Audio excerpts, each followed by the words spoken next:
trying to fucking put some positivity out in the veteran space, one interview at a time. Jason McCoy, welcome back, dude. Part 2, previously on Security Halt. Yeah, good to be back. Absolutely, man. We didn't get a chance to tap into your journey as far as your transition leading up to the creation of your nonprofit. But before we begin, if you could just back off the mic a little bit, because I'm hearing you're breathing, reverbing back. You sound like an angry raptor. How's that? There we go. Nice. This is all new to me, man. This is Yeah, only you're like my third podcast, and my wife hell for yeah, Christmas got me this Yeti mic, and still nice. figuring stuff out. Yeah, man. It's dude, I started out with a Yeti mic. It's a wonderful medium, man, because you can jump on and you can share with the world everything, life journey. Like it was before the advent of the podcast, we were limited to who could be interviewed, Yeah, and the veteran circle has grown. I mean, if we look back at our GWAT history, you know, we didn't have at first, there was only a handful of people. We had Matt Best, we had the guys from Article 15. And it was a very small group of voices from the veteran community. And now it's grown. Countless of individuals are out there, and those stories matter and those journeys matter. And I'm always championing the idea that it's not just a soft guy from fucking some horrendous operation in the middle of fucking nowhere whose story matters. I want to hear every story because we can learn from each other. Our successes and our failures can help the next guy or gal going through their own transition mission. So today, man, I want to hear about yours. We yeah, talked a lot last time about your military journey, and how, it was a remarkable fucking journey. I mean, from, being just a friggin' young guy going into the military, at first thinking you were going to go in the Marine Corps and then going Air Force, going into security forces, and then finally making your way to, one of the highest, most secretive units that we have. And, but then, we all have to take that journey down the road and collect that DD 214 at some point. So that's today, right. Jason, let's pick up on that part. What was your transition like? Sounds good. And I'll just start with something you said there really resonated because it is about the journey and it is about telling these stories. And if I can avoid someone falling into the pitfall that I did, and that's that romanticizing warfare. Um, and we have the responsibility, all this technology, all these platforms exist, so we do have to look forward to our brothers and sisters that are going to come after us, and if any of those hear that, if you're some high school kid or college kid and you're joining the military, I think it's important to listen to these stories to understand the reality of what service is, but then also to realize that what you go through after service is not unique to you. So many people feel this, and so kind of the campaign I'm on right now is heal loudly. Mm, We've heard a lot of times, you see the post all over social media, and it's like, I hope you win those battles you tell no one about. But at the same time, it's like, hey, tell people about those battles because your story may inspire someone else to get help, or it just shows people, that there is another side, and that our service doesn't need to be, the highlight of our career and the highlight of our identity. That's the things you do after service that matter. absolutely, man. Absolutely. Yeah, so for my transition, when I left active duty in 2019, I rolled the next day right into the reserves, joined the FBI. But that's really when that transformation for me and my mental health began. And the story of ENDEX begins there. So like I said on the other podcast, quick recap: it started just me mentoring dudes. I got a lot of benefit from archery. Um, my co-founder Ray, he was finding the same thing, so we just kind of were chatting about it, and we're like, hey, let's start this program. I think ENDEX is a catchy name and it captures our mission, and we're just gonna find as many veterans, first responders, people suffering from PTSD, and we're gonna show them what archery did for us. And like I said, about the third person that I got involved and walked into a bow shop, bows are very expensive, and especially for people in our community, whether it's from special operations all the way down to that security forces guy, right? We love gear. And it's not just that we love gear, but it's like you understand the value of good Yep. gear, especially if you've had to rely on equipment in some tough situations, you understand the value. So yeah, often the question I get is like, what's the best boat that I can buy? Excuse me. And so you wind up spending anywhere between 1,800 and upwards of $3,000 for a complete setup for everything you need to shoot. And that made me feel like garbage. Watching dudes spend their hard-earned money on something that I'm convincing them is going to help. And at that time, it helped me. I wasn't bought in that it was going to help everyone, but it could. So 2022, we went through the process to start a nonprofit, and now everyone who's come into our program, we've provided 100% of the equipment that they need to get started. And whether that's brand new bows, one of our highlights from last year was it was very quick the way it came down, but it was a guy from First Group, and he hit me up at first. And his story was like, "Hey, I just bought bows for all of my kids, so I can't afford one for myself."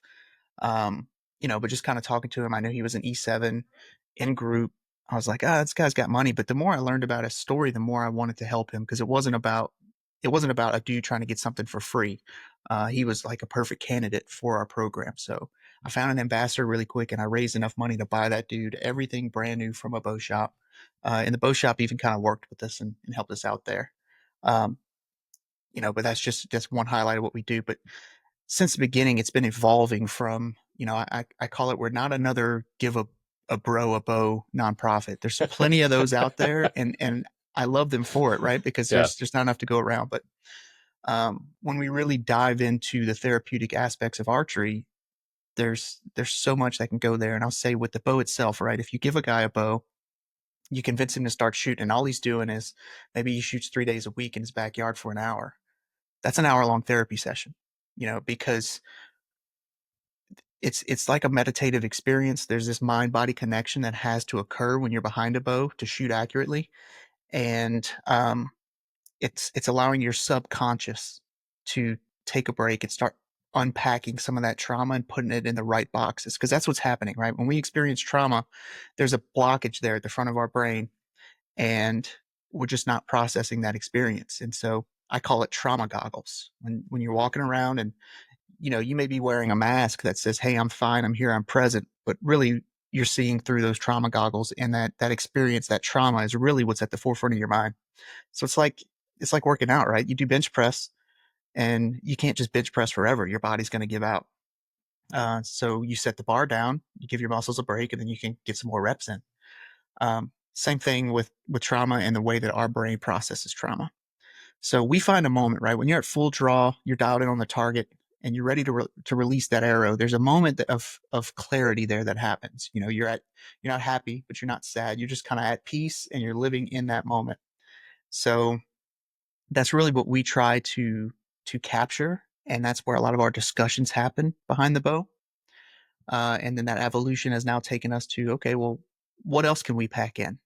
Because our ultimate goal is to build a wellness center here in Virginia, and I want that to be a 5-day experience. Well, during my post-critical incident seminar that I went through with the FBI, it was 4 days of everything that I could imagine and some experiences that I never thought I'd saw myself doing, like Reiki. I think I'm saying that right, but it's Yeah, it's kind of like Ricky. a yeah Reiki. Yeah. That was my first introduction to that modality, and so I look at it as, okay, let's build something that's archery centric, but you give somebody a bow for the first time, and after 2 hours they need to take a break. So then what do we roll into? And maybe it is a group session, maybe it's a Reiki session, maybe it's yoga. As long as they have an open mind, we can give them so many tools to support that mental wellness. Absolutely. Yeah, you reel them in with the bow aspect of getting out there and learning a cool manly thing, and then individuals will drop their guard. Maybe they're willing to try yoga, because the reality is it's not about one modality. It's not about one thing. It's about having tools, having resources. That's something that, previous generations of men didn't have. That's The right. guys that we looked up to, I mean, your own fathers, grandfathers, these were men that were given tools for mental health. No, they went through some hard shit and they just ate it. They Mhm. just fucking buried it down. And you're thinking at home, you're like, yeah, fuck yeah, that's what men do. But yeah, some. Some can make it and they can still be good fathers and they can still be, some can't. And some turn into alcohol, some turn into violence, some turn to drugs, and some ran them from their families. Isolation. Yeah. Exactly. Yeah, they're running around on their wife, Yep. but so something you just said there, I try to flip the script on that and break down that stigma because like, oh yeah, men just bury it down. I Yep. disagree, man, and I use the analogy of your house, right? So let's talk about men real quick. Yeah. Um, your wife calls you while you're at work and says, "Hey, the sink's broken. The garbage disposal isn't draining." What does a man do? A man comes home and he fixes that shit, right? Whether he already knows the skills or he jumps on YouTube and he figures it out. But I'm not going to call a plumber. I'm the man of this house. I'm going to fix it. Anything that's going on, you know what I mean? Like people look at that and they're like, "Oh, you can work on your own car. You can fix your own house. You can do all this stuff for yourself. That's that's admirable, right? That's manly." So it should be the same thing for our head, right? We give a lot of attention to people who go through these physical transformations. You say, look at this guy. Yeah. He was 460 pounds. He was a slob and he got in the gym and he transformed his body. That's Yep. incredible. Um, dude, same. Hey, look at this guy. He was a wreck. He was in the bottle and he picked himself up and he straightened his head out. And now he's doing all these incredible things because he fixed the problem. Yep. To me, that's manly. Absolutely. Absolutely. We can't afford to continue propagating this myth that you can't talk about this mental health crisis and suicide from a point of strength, from a point of being a man. There's nothing more manly than facing down your fucking demons and slaying them, Yep. overcoming your addiction, overcoming that need to drink. Like, and there's so many things that are attacking our men today, and the least of which is our fucking media trying to tell us that we all need to be soy boy fucking beta males. Fuck that. No. And you also Right. don't have to put on that cloak of being weak when you're going through your crisis, when you're going through your downward spiral. No, you can reach out for help. You can say, I'm not where I need to be today, but I'm going to be there someday. I just need help. Just need the right resources. And that's the way we got to look at it. Look at it from a point of strength. Like if you're at the gym and you can't bench press 225, you didn't just go off to the corner and cry and say, "Oh fuck, I'll never do it." No, you look at the guys that are doing it and you ask for help. Like, "Hey, what's a good training plan?" Then you Yep. fucking start hitting it hard. You get better and you can lift that weight. Same fucking thing. It's not about being weak or not wanting to talk about it because it's not a manly thing. No, dude, if you get shot, you're gonna go to your doc. You're gonna go to your medic. Same fucking thing. Yeah. Yeah. It's not about being weak at all. I think that's a terrible stigma that we put on ourselves. It's about being normal. It's about being Yeah. human. I don't want to meet the person who can see their buddies die or to see something happen to a child or, to be involved in domestic abuse. We can go on and on about traumatizing events, but if you can watch your buddies die and that does not affect you, you're a sociopath. You're a psychopath. You know what I mean? That's that stuff is supposed to affect us. That means that you're a human with emotions who's creating Yeah. bonds. Um, yeah. That's a So this good point. whole That's an absolutely great point. this whole narrative that like, oh, this is your job and you're supposed to be tough and it shouldn't bother you. No, it should bother you if you're a human, if you're a regular damn person. Yeah. Um, yeah. So yeah, like I said, our long term goal is to build this wellness center. Um, Pack in these modalities. So the way it would work, right? Let's say I've got an ambassador out in Colorado right now, a guy named Max. Let's say Max identifies a hero that he thinks is right for our program. He'd call me up. I'd pay for a plane ticket for that guy to come down for 5 days, put him through the 4 day, um, basically critical incident seminar. And on the fifth day, we have an open to the public um, archery shoot, a 3D archery competition. And that leads into I do a lot of things in threes, and I Mhm. heard very early on that like the strongest structure in nature is the delta, right? Um, a triangle, and so I try to equate a lot of things to that. And so for me, it's about your individual mental and spiritual wellness. It is about your physical wellness, and that's part of what we do by getting guys outside, getting them on these courses. And then the last aspect of that is going to be your social wellness, and that's what makes the archery community great because it is a true community. So we take these guys who are maybe they're experiencing some isolation, and you put them behind a bow that becomes the safe space. You know, their bow is their therapist. But then you introduce them to another veteran or just a regular damn dude who shoots a bow, and they start to ingratiate themselves in that community, and they find that support network. Because I could probably walk into any archery range and be like, hey guys, my truck broke down a mile down the road, and every single person would set down their bow and be like, what do you need? um, yeah, I think I just think when you can combine those three aspects of it, your mental, physical, and social wellness, um, it that's the truest path to healing that I've ever found. You know, and I had a guy ask me once. This guy again, he was a police officer, and he spent his career working crimes against children. So Ew. staring evil right in the face, and we all know what Absolutely. happens, right? You dance with the devil too long, he starts to dance back. And so this guy asked me, he said, has anyone ever gone through your program and returned to the person they were before the trauma? And I said, no. And that's not the point of the program either.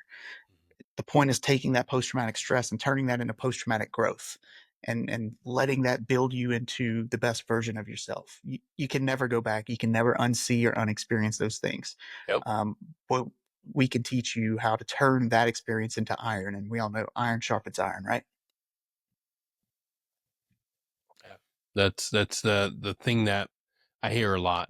Like, I just want to go back to that person that I was. I just want to go back before the injury, before the crisis moment. Like, dude, it's not about returning to a former version of yourself. It's about growth. It's about overcoming, because that past version of you didn't have all these wonderful things. And yeah, they're wonderful experiences because they're going to make you who you are today. Like, you have to understand that, like, you got to be able to understand that you can't affect the past, but you can take all those lessons and make yourself into a better, more resilient fucking individual filled with grit. And here's the sad part: you can't do any of this stuff without going through these challenges, without going through this journey. And that's the truth. Like, what's a knight in shining armor? It's fucking worthless. Wasn't tested. He's never been to battle. Like, you have all these wounds, all this scar tissue, you have to work through it.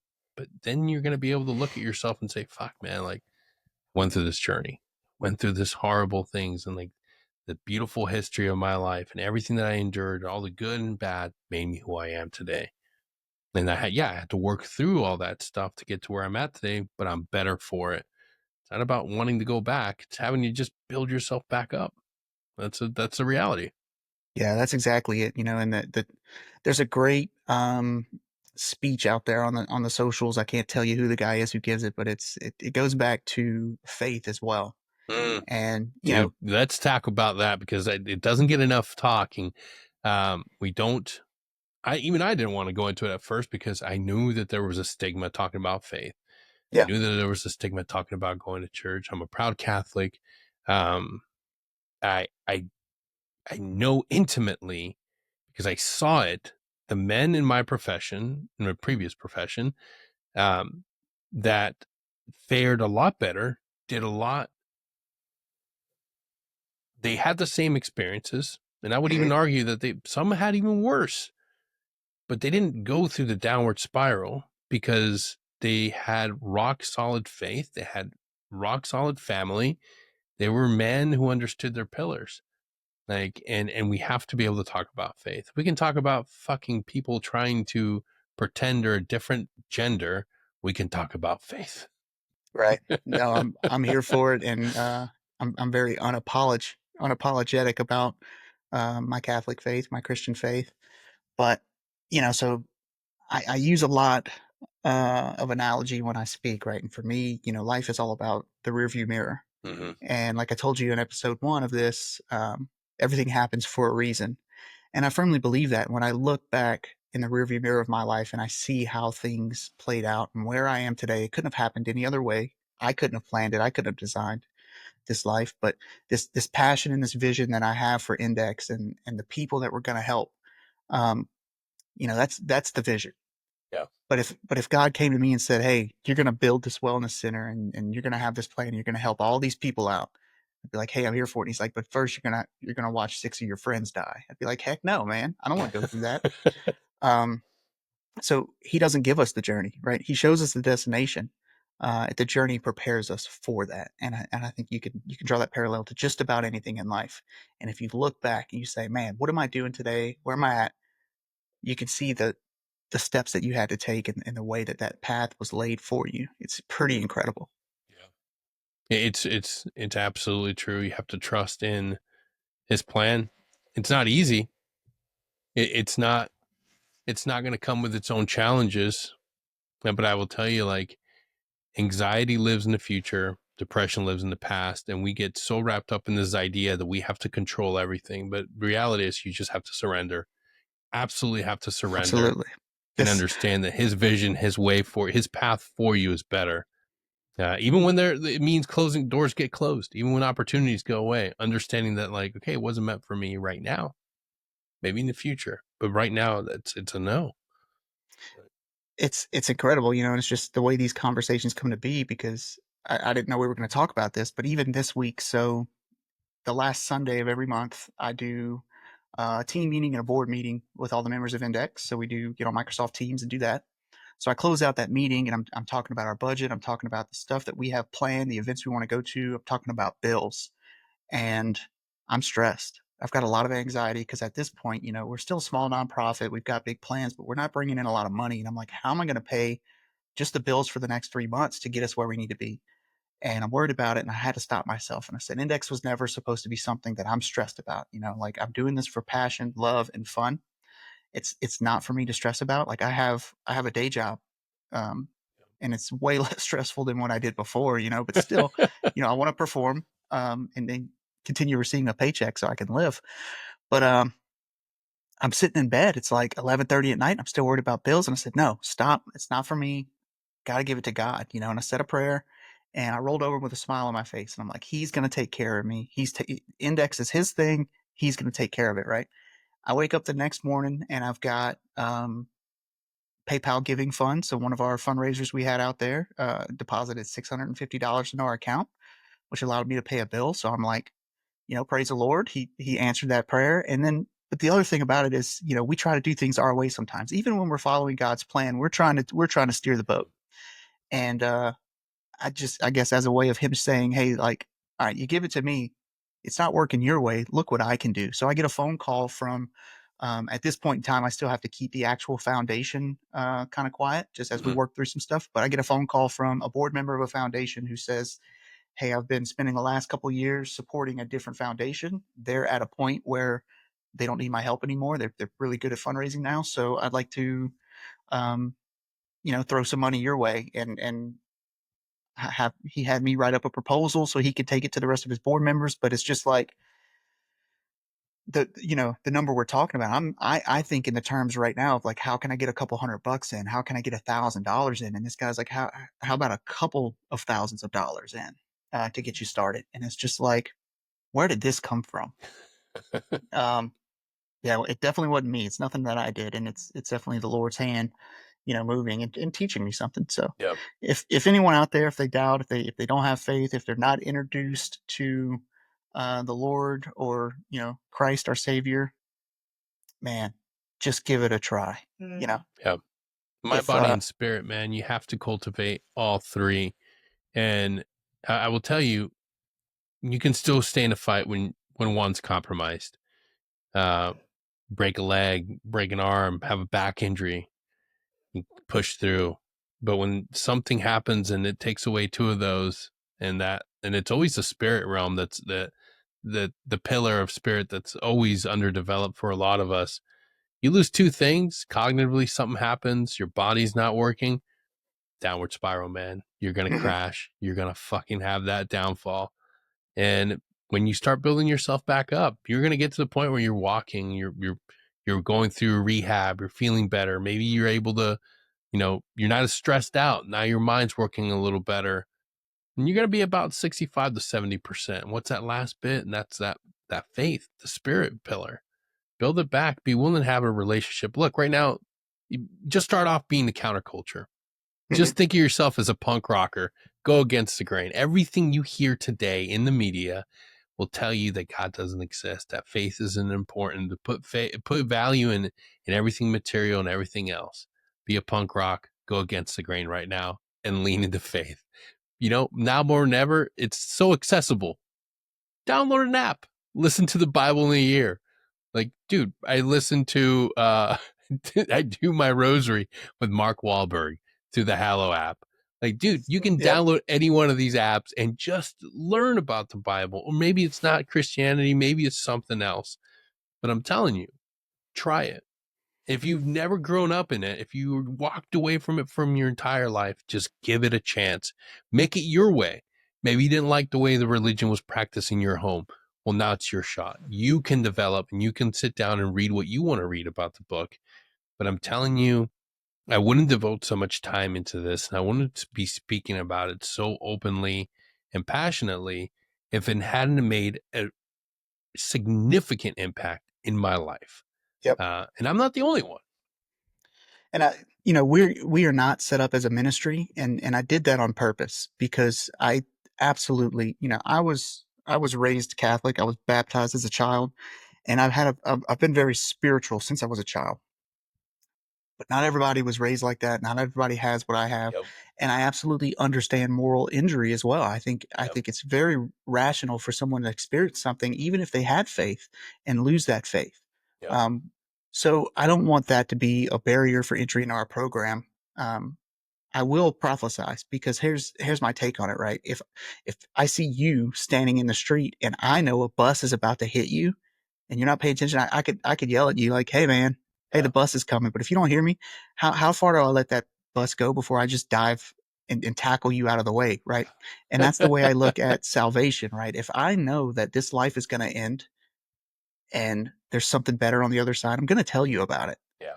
Um, but if you say, "Hey, man, like I'm good," I'll respect that because here's my hopes and here's my challenge to my fellow Christians out there. If you have a hard time saying, like I haven't figured out how to approach people or how to witness to somebody, live it. You Yep. know, I want people to see the blessings that I've had in my life and the way that I live my life. And I want them to question, dude, why are you so happy? Why are you the way that you are? Why are you helping all these people? And it's because even though I will never measure up and I'm it's the ultimate form of stolen valor, but to say, "Hey, I'm trying my best to live like Jesus." And Yep. he told us to do two things. He told us to love the Lord above all things and to love your neighbor. And so whatever your beliefs, whatever you're into, even if I don't agree with it, right? Even if I don't agree with how you choose to identify how you live your life, it doesn't matter. It's not for me to judge you. It's for me to love you. Um, so anyone who needs help, but I do hope that I just put it out there because if you don't believe and you come through our program, I want you to know that you can ask me the questions whenever you're ready. "Hey, man, tell me about this Jesus guy," and I'm here for it. There's no judgment because that's another thing is people who start to kind of find faith, they feel ashamed because it's maybe you're 40 years old and you've never known Jesus, and suddenly you're like, well, I want to know him, but now I'm scared to ask because then I'm going to look like a bad person for not believing all these years. And it's like, nah, that's not the point. Um, So if anything, you can hit me up and we can have a talk. Yeah. It's not about it's never too late. Now, Never. And there's so many great stories about people that found their faith late in life. It's up to you. You make that choice. But Jason and I are both here for you. Slide in the DMs and we'll talk about it. And then I'll send you a free rosary because I'm trying to recruit more Catholics. that's awesome. Yeah, so I actually I started making rosaries here at home, just little pocket No rosaries. way. Yes, Nice. you're gonna have to kick me your details. And Yeah. man, they're very rough, but they're made here in my bow shop by hand. I use the same strings and materials that we would use to tie in No different way. equipment on bows. So yeah, so like all the little knots and That's everything are cool. made with, it's called serving material or serving string. Yeah. Um, but I use that. I make a version with 7 beads for evangelicals, and I make a version with 10 beads, a decade. So it's a Yep. little pocket decade. Um, but there's some cool companies out there too, like Rugged Rosaries and all that, Yep. and that's kind of where I got the idea. Yeah, I prefer my wood one. My mother-in-law got me a really awesome one. Really, just I find the simplicity being like the thing, and it feels, the texture just feels great for me, and it just goes everywhere. That's a weapon I carry with me at all times. Second one. Absolutely. Yeah. But I also like the 550 ones. It's it's, if you ever get lost, it's also a great pace counter. So it backs up. It's more than one thing. It's a multi. Tell yourself that. Start carrying a rosary today, and tell yourself it's not only a weapon but a land nav tool. It's with you at all times. But it's great to lean into those things. And I know a lot of people have walked away, but just, hey, find, and have to shout out to my friend Mike. He's also very strong in his faith, and it's somebody that, you have your friends you can talk to about this. That's the other beautiful thing, Mhm. is it helps you build another community. It helps you stay in touch with other people that are strong, and it's about engaging with your brothers on a day-to-day basis, wins and losses. What did I Yeah. do right? What can I do? Hey, what are you struggling with today? Can I pray for you? That stuff matters. Every single day, having that prayer list of your friends. If you're feeling yourself like you aren't doing well, pray for your friends. Pray for those around you.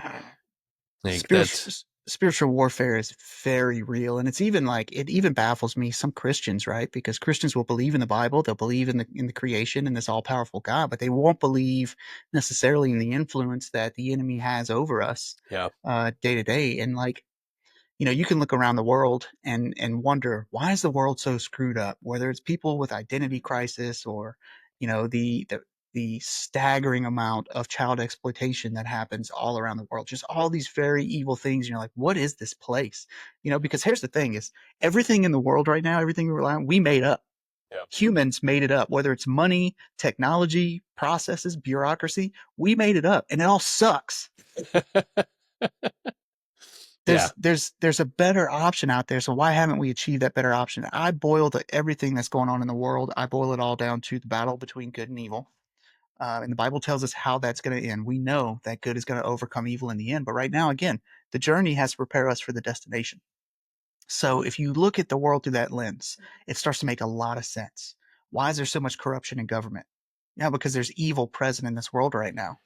You know, why are people struggling with their identities? Why are, you know, 40 veterans a day committing suicide? But hey, because there's evil present in the world. So spiritual warfare is real. Um, Prayer and those rosaries, absolutely a weapon, man. It's just, yeah. yeah, We it's all gotta awesome find. stuff. We also gotta focus on the good too, man. Like you have to focus on the greatness that will come into your life when you're able to start your day off with something that's simple. And dude, there's a power in establishing that morning prayer, and having that habit. And you're human, so you're gonna fall out of it. You're gonna forget to do your daily prayer. You're gonna forget to do your rosary. But when you establish that pattern and you have it as a daily thing, you're gonna go into your day feeling better. I know it. Right. Like No, it's it's it's so it's friggin' those true. it's those first fruits, right? Yeah. And um, even if it's just an acknowledgement, and I try to do this every day. The second I open my eyes, I just try to acknowledge God and set my day up that way, because sometimes you might wake up and you don't know what to pray for. Yep. But God knows what you need, right? Uh, Through the Holy Spirit, God lives with us. So when you're sitting there praying and you're repenting and you're saying, God, I'm a screw up, He's like, yeah, I know. And when you say, God, this incredible thing happened, He's like, yeah, I know, because He's with you. He's you know in Yep. those experiences, as far as what you need. Again, I don't pray for a lot of things with ENDEX. I try not to, because his plans are so much better than mine. And if I'm over here praying for $1,000 when maybe I miss out on $100,000, he's got planned, because he's answering my prayers. So I Yeah. just tell him, like, hey, God, you're present. You know what I'm trying to do. You know what we're trying to do. um, Give me clarity, give me strength, give me wisdom, and let's see this thing through, because he knows. Well, man, like what is the next step? What is the next thing for Index? You want to build your actual brick and mortar um Proving program. grounds. Yeah. Yeah, proving grounds. Yeah. And So how much long before that's up and running? So my clock, starting this year, we're on a 5-year clock. Is my goal. I'd love to have ENDEX Archery Proving Grounds, and because we're military, we're going to call it Epic. Um, so we're going to build Epic in 5 years or sooner. right now, and from our start, it's been one-on-one mentorship, counseling, all that stuff between the ambassadors and the heroes. But we just brought on a consulting psychologist. She's incredible. Oh, wow. She started her career. She did her residency at a VA hospital. So her introduction to clinical psychology was veterans, Yeah. and she's gone on to work with federal law enforcement agency. Um, so she's got a lot of really great experience, and she gets what we're doing. So bring her on to help us build out some of those processes, and we're going to start conducting research in order to one inform the medical community of there's already a lot of data on alternative therapies, but this is one more data set for them to pull from. Um, and as we build this, it's my hopes that I'm setting the standard for what archery therapy looks like going forward. Um, Yep. and you know, so yeah, that's our plan, man. It's all leading up to the proving grounds. But for the meantime, it's doing the research, it's doing our one-on-one sessions with heroes, and it's getting the word out there. We've got a lot of events that we want to attend, and a lot of people to reach. Oh, what are some upcoming events you guys are going to be going at? Yeah, so there's a great company out there. They make bow sights. They're called HHA. So I'm have become friends with their VP of operations, and he runs his own nonprofit called HHA USA. So those are 3D archery events for veterans and first responders. So we'll be out in Wisconsin in April, attending one of those events. And then in May, we have 2 total archery challenges. So if you haven't Mm, heard of this, they typically do them at ski resorts in the spring and summer. So you imagine riding a ski lift up to the top of the mountain, and then you shoot an archery course on the way down. So you're on like a 6 mile hike, wow. and it's incredible because you're shooting realistic lifelike targets. They're foam, right? But you'll have a foam moose, and he might be at 112 yards downhill, or you might have a jaguar, but you've got to shoot through maybe a 2 by 2 foot window of branches and rocks and all kinds of stuff. There was one shot 2 years ago at an event we did in Pennsylvania with Total Archery Challenge, and you're in an open field with like chin high grass. It was a 110-yard shot at a bedded antelope target, but 10 yards before the target they had bush hogged, so there was no grass there. When you're at full draw and you're aiming, you can see the tips of the antelope's horns, and that's all you got. So you have to imagine where those vitals are, and you're just aiming at grass. And when you shoot, if you were looking at it from the side, your arrow sat about this high above this grass, and it flew over and then dropped in at the last 10 yards and would hit the vitals. So it's just like very challenging, but a lot of fun. Um, and with those events, again, that community. So the first couple years that we attended them, we were there as competitors, as shooters, because there's no prizes. You don't turn in a Yeah. scorecard. It's really for fun. But so yeah, hiked a total. The first year me and Ray did it, I think we hiked a total of 32 miles over 3 days, shot these courses, and we just had a blast. I'm like, this is the best thing that I do all year. This is so much fun. Well, then last year we set up a booth and we were there as a vendor, doing raffles, giveaways, meeting Nice. people, spreading awareness. Um, and I brought a couple people with me, and the plan was like each day one of us would get to go and shoot a course and then come work the booth. And by day 3, my guys are saying like, Jay, it's your turn, go shoot. I'm like, no, I don't want to. Like, I want to be here at the booth because it's just as much fun being around the community, because it's the community and it's the environment and the atmosphere that you're there. It's just like, this is a very special, incredible place. Yeah. And if you're hearing this, if you're a veteran out there, you can look up Total Archery Challenge, because it's every weekend it's in a different part of the country. They kind of move from East Coast to West Coast. Oh, dang. Um, but if you have one close to you, even if it's 3 hour drive and you're curious about archery and you just want to see something awesome, just go out there for the day. Spend the day walking around the vendor village. I mean, there's probably going to be, most of these events have somewhere around 100 vendors, and it's everything from like SIG Optics to Kafaru International. All the There's, sweet swag you could ever want. yeah, tons of sweet swag. So it's an archery event. There's archery vendors, but there's vendors out there from outside of the community as well. Yeti coolers, Black Rifle Coffee, and it's just it's a lot of fun. It's a party, but it's also wholesome. Yep. Um, sure, there's alcohol and stuff there, but I haven't seen any fights. I haven't seen anyone being drunk and belligerent and stupid. It's a good time. It's a good Yep. place to be. People aren't going out there showing their ass, just having a good time shooting bows, man. Like, yeah, that's sounds like a fun time. I need to make my Yeah. way out So to one. So we've got those events, and then we've got some stuff around here, Virginia. We want to host our first 3D archery event solely for us. We've got a fundraiser coming up with a group called CrossFit Untaken, um, and so yeah, to end out the kind of year before fall hits, it's some stuff here local to Virginia, and then we roll into hunting season. Heck yeah, Yeah, dude. Well, keep us in touch, man. I'd love to collaborate with you on social media and run a fundraising for you guys. It blows my mind.